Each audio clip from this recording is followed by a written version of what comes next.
आप देख रहे हैं अल्फा डिफेंस हिंदी में आपका स्वागत है। आज के इस वीडियो में हम लोग बात करने वाले हैं GF404 इंजन को लेकर।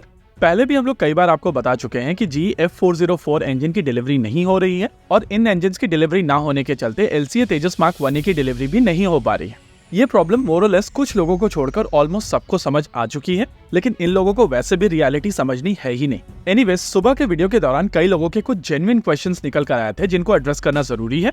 देखिए, सबसे पहली चीज ये है कि इंजन को लेकर डिसीजन भारतीय वायुसेना का डिसीजन था, लेकिन उस पॉइंट ऑफ टाइम पर भारतीय वायुसेना के पास में बहुत ज्यादा ऑप्शंस भी नहीं थे। ना ही M88 और ना ही EJ200 सिंगल इंजन के लिए सर्टिफाइड है और ना ही इनके LCA के लिए प्रपोज वेरिएंट अवेलेबल थे। यानी कि G404 के अलावा भारत के पास में बहुत ज्यादा ऑप्शंस थे नहीं और भारतीय वायुसेना ऑलरेडी रशियन इंजन से परेशान है। उसको ध्यान में रखते हुए भारतीय वायुसेना की तरफ से ये अमेरिकन इंजन चूज किया गया।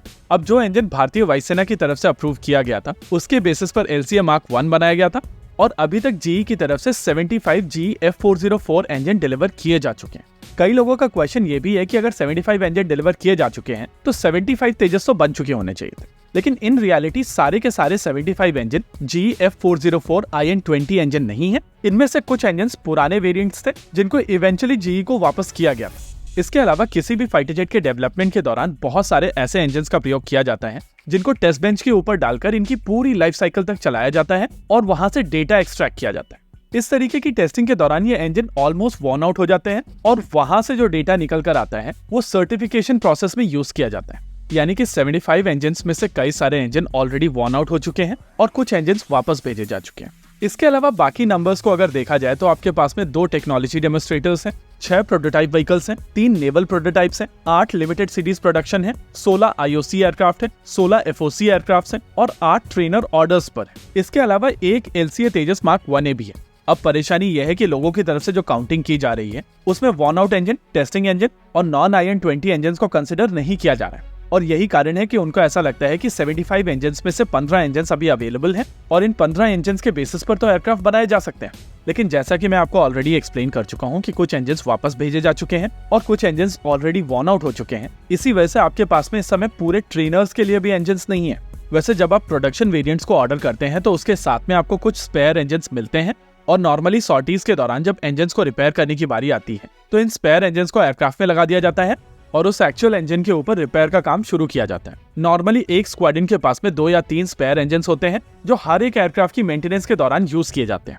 यानी कि अगर आप एक स्क्वाड्रन को 5 से 6 साल के लिए यूज कर रहे हैं तो ये इंजन भी over the period of time काफी डिसेंट यूज हो चुके हो।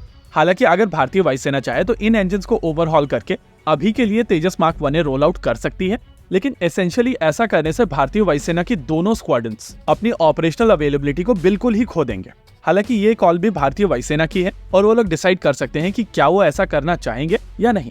वैसे अभी तक ये समझ में आ रहा है कि भारतीय वायुसेना की तरफ से ऐसा कोई भी स्टेप नहीं लिया जा रहा है। वैसे इस फाइनेंशियल ईयर के खत्म होने तक आपको 16 एयरक्राफ्ट मिलने थे, लेकिन इस फाइनेंशियल ईयर में GE की तरफ से 4 या 6 इंजन ही डिलीवर किए जाएंगे। यानी कि आपको 4 या 6 LCA तेजस मार्क 1A ही डिलीवर होते हुए दिखाई देंगे और होपफुली आगे चलकर धीरे धीरे ये प्रोडक्शन रेट बेहतर होगा।